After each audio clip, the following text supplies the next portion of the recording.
기타 참조하시기 바랍니다. 예, 지금부터 손끝에서 시작하는 정보통신기술사 저와 함께 시작해 보시고요. 좀 더 많은 자료를 원하시는 분은 보시는 카페에 오시면 체계적으로 자료가 정리되어 있습니다. 네, 안녕하세요. 이번 시간에는 4차 혁명 핵심 인공지능 AI라는 책을 한번 보겠습니다. 이 책은 나온 지가 얼마 안 된 책이에요. 그나마 2021년 10월 25일 날 나왔고요. AI가 혹시 어떤 거가 있는지 그 개념이 궁금하신 분들은 이제 사보면 될 것 같은데, 제가 한번 간단히 보여드리겠습니다. 목차가 어떤 게 있냐면 4차 산업혁명 얘기가 쭉 나오고 있고요. 그 다음에 우리가 보통 볼 거는 뭐 기계학습, 패턴 인식, 딥러닝, 유전자 알고리즘, 뭐 이런 게 뭔지를 알고 가면 참 좋을 것 같죠. 그 다음에 인공지능 뭐 개발, 텐서플로우 이게 뭔지, 오픈소스, 또는 인공지능 기술 경영, 이쪽은 약간 정보 관리 쪽으로 들어가는데요. 인공지능 표준, 인공지능 비즈니스 모델, 인공지능 윤리와 법제도. 앞으로는 이런 것들이 되게 중요할 것 같아요. 윤리와 법제도, 4차 산업혁명 시대의 변화에 대한 기업가 정신, 뭐 등등이 되겠습니다. 그래서 갈 길이 멀어서 이거를 10분 15분 안에 못 끝낼 것 같아요. 최대한 뭐 두 개 나눠서 보던지 해보겠습니다. 4차 산업혁명 다 아는 내용이고, 왔다 갔다 하면서 좀 보겠습니다. 3차 산업혁명, 4차 산업혁명에 대해서 얘기 나오고 있는데, 이런 것들은 자료 찾아보면 어디나 다 있는 자료들이니까 참조하시고요. 그래서 융합, 연결, 이런 초연결, 초지능, 예측 가능성, 이런 말들이 이제 자꾸 나오게 되는 부분이죠. 그 다음에 디지털 전환 개념 관련돼서 이런 그림 같은 거 하나 그리는 거는 괜찮을 것 같아요. 요 전반적인 그림, IoT, IoE, 사물 인간들이 클라우딩과 빅데이터를 통해서 인공지능을 거쳐서 전자상거래, 유통, 제조, 금융 등에 대해서 영향을 미친다. 이게 바로 디지털 트랜스포메이션이다. 라는 개념으로 해서 한번 봐주셨으면 하고요. 그 이외에 필요 없는 거 넘어가고요. 여기 보면은 기술 정의 및 역할, AI, 인간의 인지 능력을 통해 학습, 추론, 지능 구현하는 기술, IoT, 사람, 사물 사이의 모든 정보의 상호작용 서비스, 모바일 클라우드 빅데이터, 이건 한번 보가죠. VR, 자신과 배경 환경을 모두 현실이 아닌 가상의 이미지를 사용하는 기술, AR, 현실 이미지에 3차원 가상 이미지를 겹쳐 하나의 이미지를 구현하는 기술, 메타버스는 가상현실에서 발전되어 인간과 상호작용이 가능하며 다른 세상을 열어주는 기술이다. 뭐 산업연구원에서 갖고 온 그 자료가 되겠습니다. 그래서 이제 그 내용들이 쭉 있고요. 뭐 필요 없는 것들은 좀 빨리 넘어가겠습니다. 같이 사슬, 산업혁명, 클라우드, 빅데이터 이런 거 많이 하는 거죠. 볼륨, 버라이어티, 벨로시티에서 밸류까지 돼서 4V 뭐 얘기하고 있는 것들. 그 다음에 이아스, 사스, 파스 이런 얘기 좀 있고요. 블록체인에 대해서 뭐 이런 그림 개념 이해하는데, 블록체인 이해하는데 쓰면 좋을 것 같고요. 이 그림은 많이 나오는 그림이죠. 블록체인 기존의 기술과 블록체인 기술에 대한 어떤 비교가 되는 거죠. 이거는 기본적으로 알고 계실 거고요.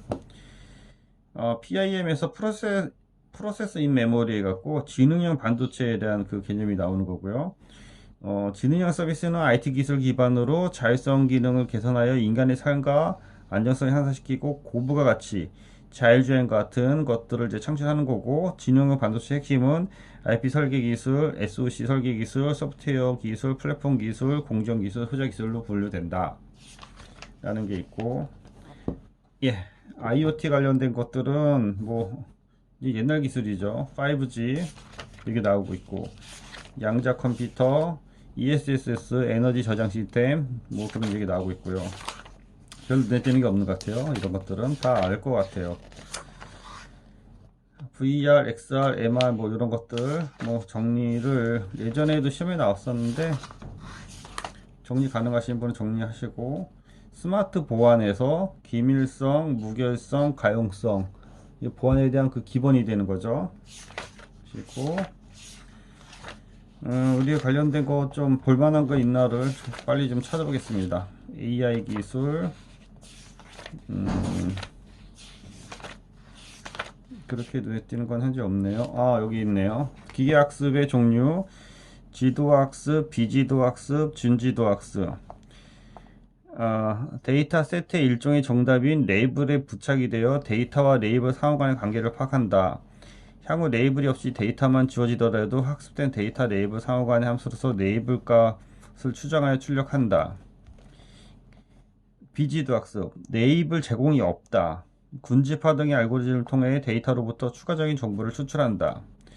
비지도 학습의 알고리즘은 군집화, 시각화, 연관, 어소시에이션, 룰 러닝 등이 있다. 준지도 학습, 일부 데이터 세트에만 레이블을 제공하고 비지도 학습의 특성과 지도 학습의 특성이 혼재되어 있다. 뭐 그런 내용이 있고요.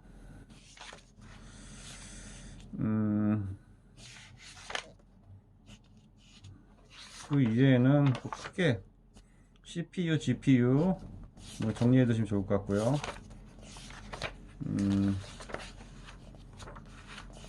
탐색 트리에서 추론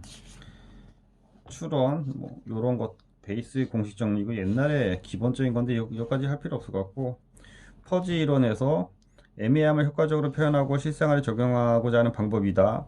효과적인 적용을 통해 보다 정교한 지능적 구현이 가능해진다. 퍼지 체계 이론은 1965년 노피자의 교수에 의해 처음으로 정립되었다. 이게 뭐죠? 이거죠. 그 전에는 이제 크리스프 집합이라고 해서 이렇게 0이냐 1이냐를 이렇게 딱 나눈 건데, 멤버십 학습으로 해서 퍼지 집합으로 해서 이 이산적으로 해서 멤버십 함수를 도출해서 그런 어떤 특성을 빼내는 것 같아요. 그래서 퍼지에 관한 연구 분야는 퍼지 제어, 퍼지 데이터베이스, 퍼지 신경망 전문가 시스템, 퍼지 패턴, 퍼지 영상, 인지, 추론 등이 있다. 객체 인식, 주로 이미지의 영역에 사용되는 개념으로서 객체가 강아지인지 고양이인지 분류하는 정도의 수준이다. 현재는 이미지 내에서 강아지와 고양이 위치까지 파악하고 있으며 자율주행의 주요 기술로 연결되고 있다. 그래서 결정 트리로 내용이 있고요. 뭐 이렇게 어떤 그 근접한 점을 찾아가는 것 같아요. 챗봇, 인간의 말을 이해한다거나 게시판의 글을 이해하여 때로는 그에 맞는 답을 하는 거. NER, 문장을 분사단에 쪼개어 분사를 인식한 형태의 분석에서 객체명을 인식한다. 감성 분석, 긍정문이 부정문 등으로 구분한다. SQUAD, 질문에 대한 답을 찾는다. STT-TTS, 스피치 투 텍스트, 텍스트 투 스피치에서 음성과 텍스트 간의 전환을 하는 그런 기술이다. 그런 내용이 있고요. 데이터 마이닝, 정보의 데이터 마이닝 적용 과정 등에 대해서 얘기되고 있고, 전문가 시스템, 여기 보면은 인공지능의 3대 기술 요소가 있네요. 학습, 러닝, 추론, 인지 등에 대해서 컴퓨터 성능으로 통계적 방법에 의한 기계학습을 시작하고 인간의 뇌 모양에 대해서 ANN 관련 분야가 연구가 진행되며 문제 개선을 위해 딥러닝이 사용된다. 추론, 기본적으로 사용되는 것은 합성, 기호, 맥스, 민, 연산, CRI 방법이고 메다니가 제안한 최소 연산을 사용한다.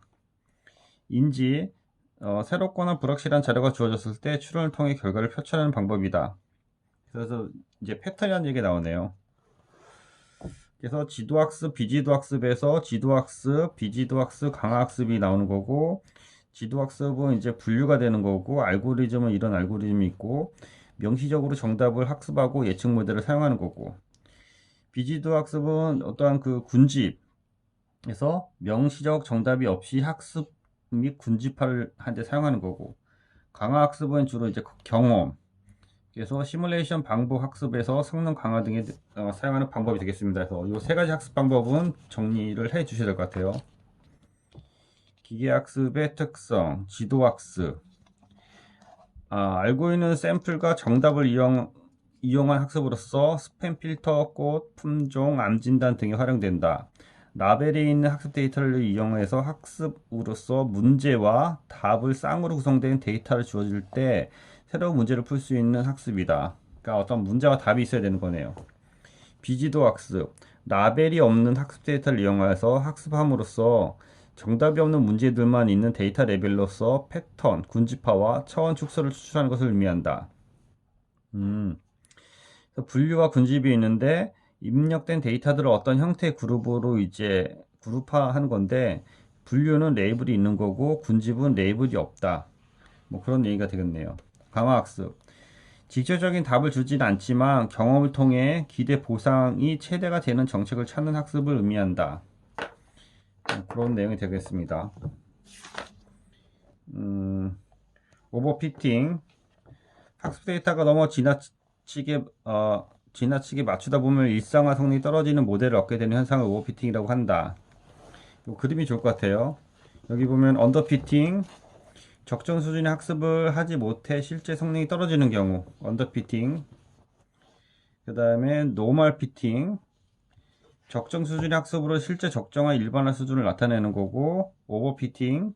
학습 데이터 자체의 성능은 좋으나 실제 데이터 성능이 떨어지는 거. 여기 오버피팅이 되겠네요.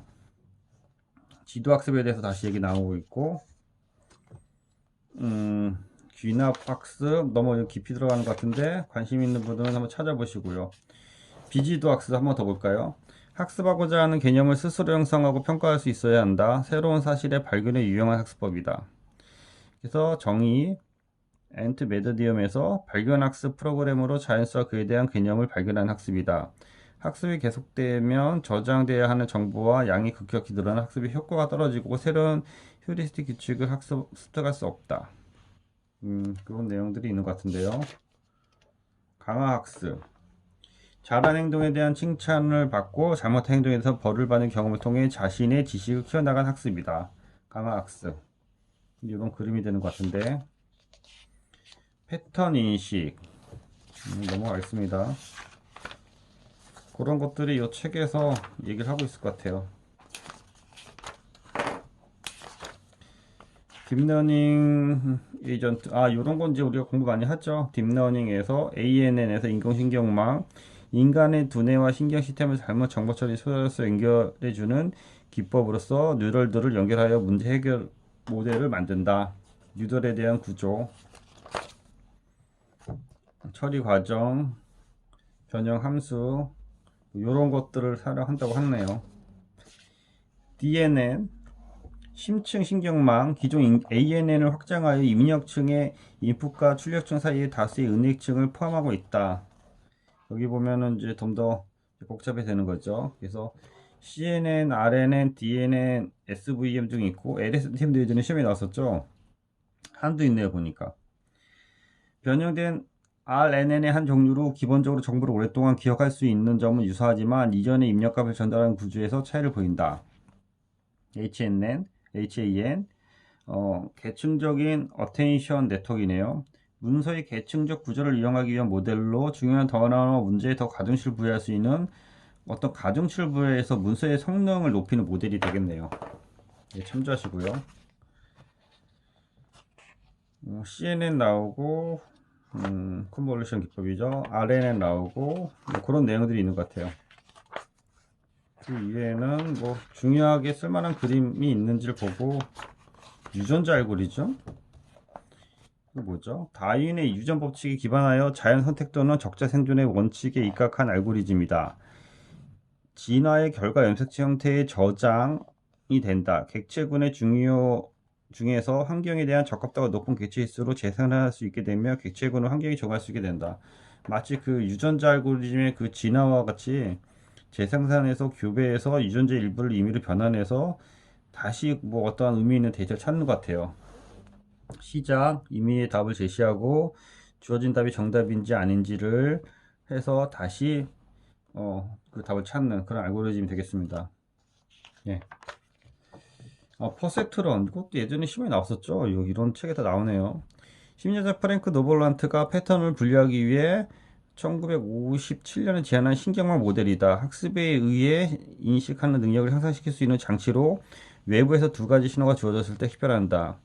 특징 패턴의 본질적인 특징에 대한 지식은 필요 없고 무엇을 식별하는가가 미리 결정되어 있지 않는다. 퍼셉트라인 동적 원리 S층 P의 입력 신호들이 들어오고 S층 P에 들어온 신호를 A층 P로 넘기는 역할을 한다. S층 A층 A층 P는 R층 P와 연결되고 A층 R층 P의 비선형 응답 함수를 계산 함수를 사용해서 A층 P와 R층 P 간의 웨이트는 학습에 의해 바뀐다. 무슨 말이죠?